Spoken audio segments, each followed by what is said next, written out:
Habari ya leo ndugu zangu wana kikundi wa kikundi Sogozi cha WhatsApp cha Friends of Angelo Madundo. Mimi naitwa Masanja Patrick, ni diwani wa kata ya Mitundu, halmashauri ya Itigi, mkoa wa Singida. Kwa mara nyingine tena tumekutana katika mfululizo wa midahalo inayotolewa mara kwa mara katika kikundi hiki kuelekea uchaguzi wa serikali za mitaa. Mada yetu ya leo tutakayojadili itakuwa ni uchaguzi wa serikali za mitaa unaotarajiwa kufanyika nchini kote.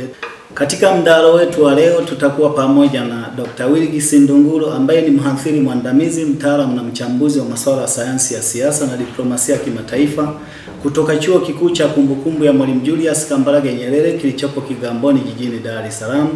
Dr. Wilgis Ndunguru atawasilisha kuhusu historia ya serikali za mitaa pamoja na uchaguzi wa serikali za mitaa. Lakini pia tutakuwa na ndugu Ekomo Kibaji ambaye ni msaidizi wa naibu katibu mkuu wa CCM Tanzania Bara, na pia yeye ni mwanasheria kutoka makao makuu ya Chama cha Mapinduzi HQ jijini Dodoma. Ndugu Ekomo Kibaji atawasilisha kanuni, taratibu na sheria kuhusu uchaguzi wa serikali za mitaa.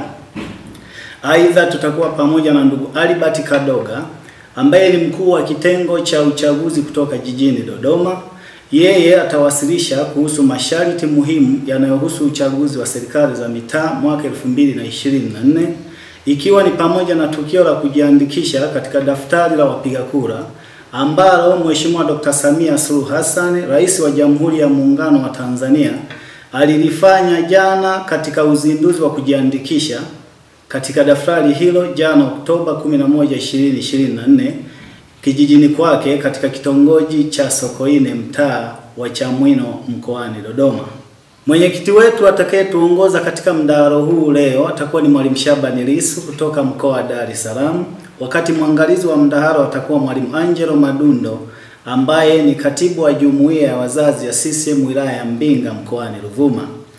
Pamoja na tutakaoshiriki katika mjadala huu, mgeni rasmi wa dokezo la mada hii ya leo atakuwa ni Comrade Odo Kriani Mwisho.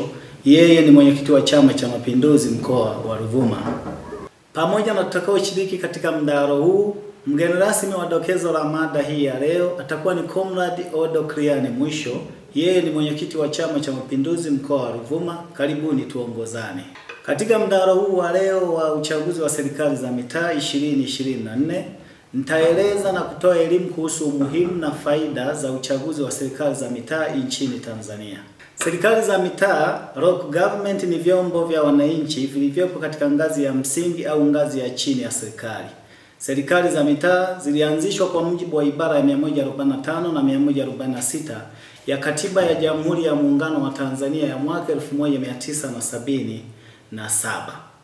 Aidha, ibara ya 145 na 146 ya Katiba ya Jamhuri ya Muungano wa Tanzania zimeeleza madhumuni ya uwepo wa serikali za mitaa nchini, ikiwa ni pamoja na: 1. kupeleka madaraka kwa wananchi wenyewe; 2. kuwasaidia wananchi katika kupanga, kuamua na kutekeleza mipango mbalimbali ya maendeleo; 3. kuandaa, kutunga na kusimamia ustawi wa sheria; 4. kuimarisha demokrasia katika eneo lake la utawala; 5. kuimarisha ulinzi na usalama. Serikali za mitaa huundwa, kuendeshwa, kusimamiwa na kuwajibika kwa wananchi wenyewe. Kwa maana hiyo basi, serikali za mitaa, local governments, huwawezesha wananchi kuwa na sauti katika maamuzi mbalimbali, aidha kwa kushiriki wao moja kwa moja au kupitia wawakilishi wao katika shughuli mbalimbali za maendeleo na utawala. Serikali za mitaa, local government, zinatokana na dhana ya madaraka kwa umma, ambapo kwa mujibu wa ibara ya 8(1)(a) ya Katiba ya Jamhuri ya Muungano wa Tanzania ya mwaka 1977, wananchi ndio msingi wa mamlaka yote na serikali inapata madaraka na mamlaka yake yote kutoka kwa wananchi. Uchaguzi wa serikali za mitaa, local government election, hufanyika kila baada ya miaka 5 katika mamlaka za miji na mamlaka za wilaya.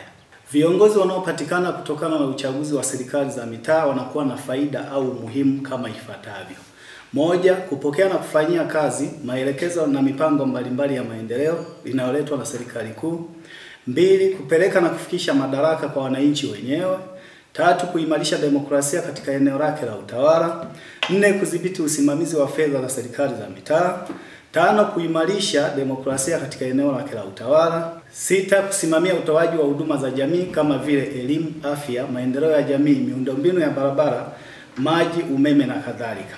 7. Kusaidia wananchi katika kuandaa, kupanga, kuamua, kusimamia na kutekeleza mipango mbalimbali ya maendeleo.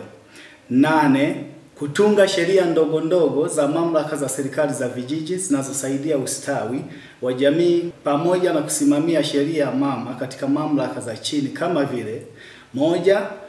Kwa mujibu wa vifungu vya 163 na 164 vya sheria ya uchaguzi wa serikali za mitaa, The Local Government Election Law namba 7 ya mwaka 1982, halmashauri za vijiji zimepewa utaratibu, uwezo na mamlaka ya kisheria kutunga na kusimamia sheria ndogo ndogo za vijiji. Kwa mfano, kifungu cha 177(1) cha sheria ya uchaguzi wa serikali za mitaa namba 7 ya mwaka 1982, mamlaka ya wilaya kinampa mamlaka afisa mtendaji wa kijiji kumkamata mtu yoyote ambaye anatuhumiwa kuvunja sheria ndogo ndogo zilizotungwa na halmashauri. 2. Sheria ya hifadhi ya mazingira, the Environmental Management Act namba 20 ya mwaka 2004 pamoja na marekebisho yake. 3. Kusimamia sheria ya ardhi ya vijiji, Village Land Act namba 5 ya mwaka 1999 na marekebisho yake. 4. Kusimamia sheria ya fedha za serikali za mitaa, The Local Government Financial Act namba 9 ya mwaka 1982 pamoja na marekebisho yake.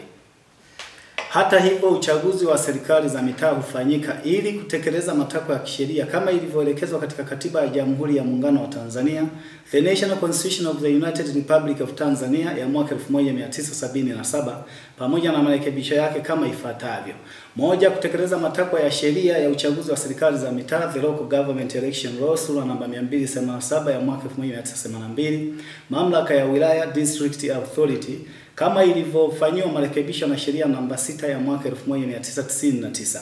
Sheria hii inaelekeza uundwaji wa mamlaka ya serikali za mitaa vijijini ambazo ni halmashauri za wilaya, halmashauri za miji midogo pamoja na halmashauri za vijiji.